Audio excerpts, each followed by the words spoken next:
President Trump's executive order getting praise from police unions and criticism from civil rights groups and some lawmakers. Let's talk more about the controversy with Eleanor Clift, political analyst for the Daily Beast. Eleanor, welcome to the program. Glad to be here. So if you talk to Attorney General Jeff Sessions, he'd tell you, this will ensure that local law enforcement will get the life-saving gear they need. Critics say he's leaving out that they could already do that under certain circumstances. Is that correct? President Obama put certain restrictions on getting this kind of equipment, but the equipment that the Attorney General was referring to, like heavy headgear, that was still available, although the Obama administration did make police departments kind of jump through a few hoops to demonstrate that it was truly needed. And I must say that in the Houston flooding that we're seeing, armored vehicles that they got under this program have been useful.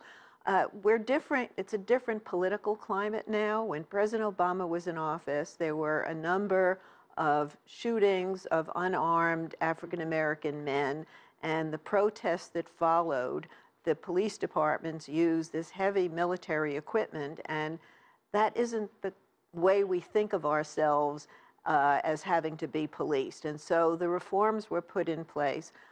Donald Trump is president in a very different political climate. The police departments are part of his base, you might say, and he is making a big issue out of the fact that he's removing various restrictions, that he trusts them to do what's needed. And I think we can just hope that police departments don't overplay their hand. Let me ask you this question. Armored vehicles, as you mentioned, in emergency situations, in flooding disasters, absolutely. And I think what critics might have an issue with is rocket launchers. Why would that ever be necessary in our communities in the United States? Right. I'm tempted to say it's people playing with war when they shouldn't be. And I don't know of any instance where a rocket launcher has been used. But you do have an administration in power here which has made people fearful that there could be more and bigger demonstrations. I mean, we had neo-Nazis marching in the streets, and some violence ensued as a result of that. And so I think the mentality is that they need these things, although there's been no demonstrated use of them. And bayonets, why would police need bayonets? I read one quote saying that they need them to cut seatbelts when people are stranded in cars. I don't know that you need a bayonet for that. What about the optics, Eleanor? How is this going to be perceived in communities like Ferguson, Missouri? Right.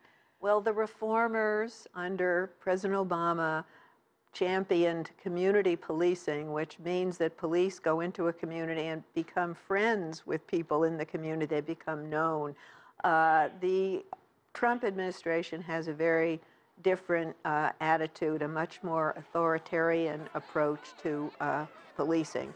And I think it is disturbing to civil liberties advocates and to some community activists, too, who think that we're turning this into an us versus them situation when that's not really necessary. Interesting discussion. Eleanor Clift, as always, thank you so much. Thank you.